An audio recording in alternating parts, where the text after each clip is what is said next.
साला इधर टेलीफोन का घंटी बहुत बजता है। फरवरी 1990।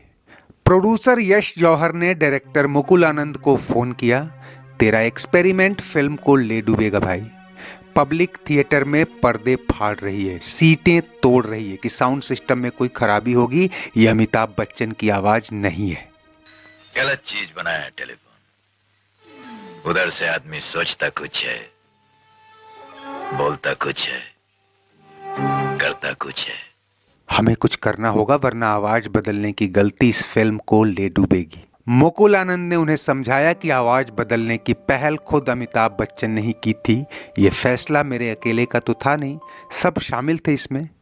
लेकिन जौहर अब कुछ सुनने के मूड में नहीं थे। उन्होंने कहा कि अभी कुछ शोज ही बीते हैं, हमें हर हाल में नई डबिंग करके अमिताभ की ओरिजिनल आवाज वाले प्रिंट्स पूरे देश में उतारने होंगे। मुकुल आनंद को भरोसा नहीं हो रहा था कि जिस फिल्म को अमिताभ बच्चन की रिवाइवल फिल्म मानकर चल रहे थे, उनके साथ खुद अमिताभ ने भी इस फिल्म में जी जान झोंक दी थी, वो सिर्फ वॉइस चेंज के चलते नाकाम हो जाएगी। बाप का नाम दीनानाथ चौहान, मां का नाम सुहासिनी चौहान। लेकिन प्रोड्यूसर में सब्र नहीं था। यश जौहर के दिमाग में ये बात भरी थी कि अमिताभ की एक्टिंग से पहले अमिताभ की आवाज ने फिल्मों में एंट्री की थी। इस आवाज की अपनी पहचान है। पब्लिक अमिताभ को देखने ही नहीं सुनने भी जाती है। उन्हें लगने लगा कि पब्लिक ने उनकी बदली हुई आवाज को सिरे से खारिज कर दिया है और ये फिल्म फ्लॉप हो जाएगी। ये बात उसी समय अमिताभ बच्चन को बताई गई। अमिताभ के लिए वो दौर मरता क्या न करता वाला था। बीते 2 साल में गंगा जमुना सरस्वती, तूफान, जादूगर और मैं आजाद हूं जैसी लगातार 4 फिल्में फ्लॉप हुई थी। और जंजीर के बाद से ऐसा पहली बार हुआ था कि अमिताभ बच्चन की लगातार 4 फिल्में फ्लॉप हुई हों। वो अपनी मार्केट वैल्यू में तेजी से गिरावट तो झेल ही रहे थे, मीडिया में उनके स्टारडम पर भी सवाल खड़े होने लगे थे। वो डबिंग के लिए तैयार हो गए। ये बात अभिषेक बच्चन ने एक इंटरव्यू में बताई थी कि उस दिन रिकॉर्डिंग स्टूडियो में मैं भी डैड के साथ था।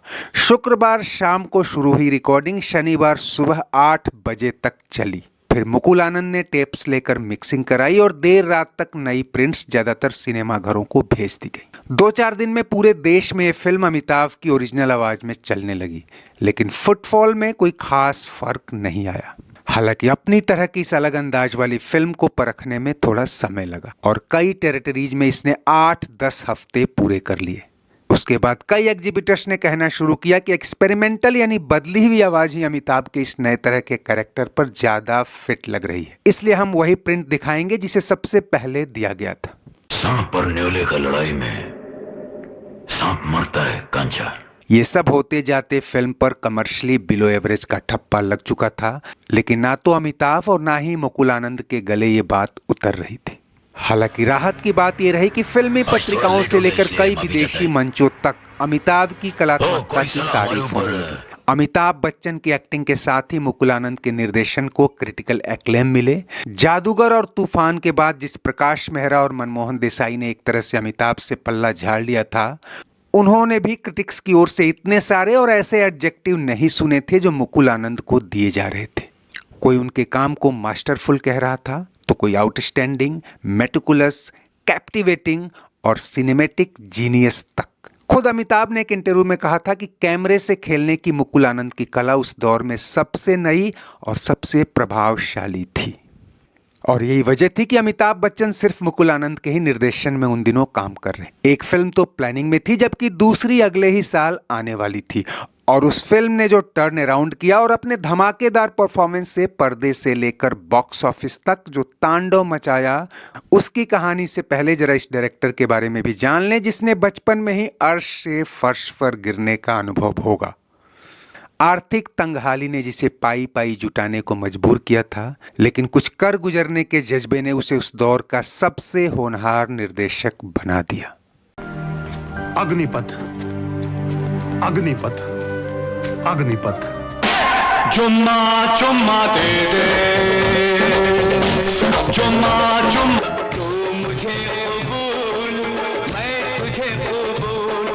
मुकुल आनंद पैदाइशी गरीब नहीं थे। उनके पिता सुधेश्वर आनंद जाने माने चार्टर्ड अकाउंटेंट थे जिनके क्लाइंट्स में कई बड़ी फिल्मी हस्तियां भी थीं।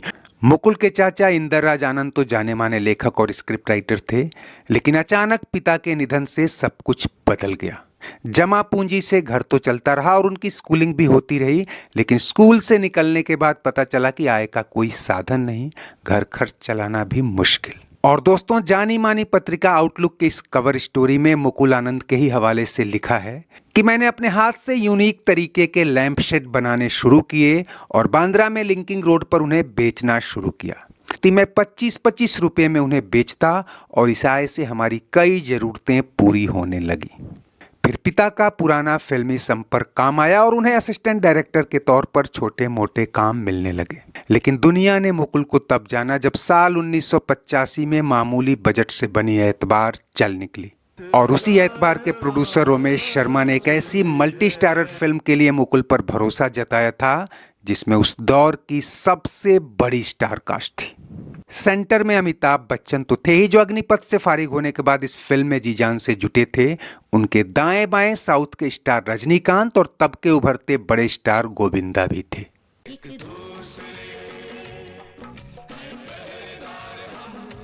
लेकिन ये फैमिली एक्शन ड्रामा एक ऐसे दौर में आ रही थी जब सलमान खान, संजय दत्त, अजय देवगन जैसी नई पीढ़ी अपने नए तेवर और नई जॉनर के साथ पर्दे पर धूम मचाने आ रहे थे।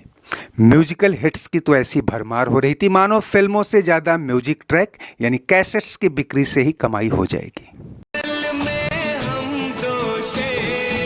और बूढ़े शेरों की मांद में ऐसी खलबली थी कि दिलीप कुमार और राजकुमार तक साथ आ गए थे। खैर, 23 जनवरी 1991 को रिलीज हुई इस फिल्म ने बॉक्स ऑफिस पर वो किया जिसकी उम्मीद अमिताभ बच्चन को भी नहीं थी। लेकिन अग्निपथ में बहाया गया पसीना अब यहाँ इनाम बनकर बरस रहा था। जिन पत्रिकाओं ने 50 साल के अमिताभ को बूढ़ा कहा था, इस गाने पर उठे विवाद के बाद उन्हें हॉट टॉक से लेकर हॉट केक तक कहना शुरू कर दिया।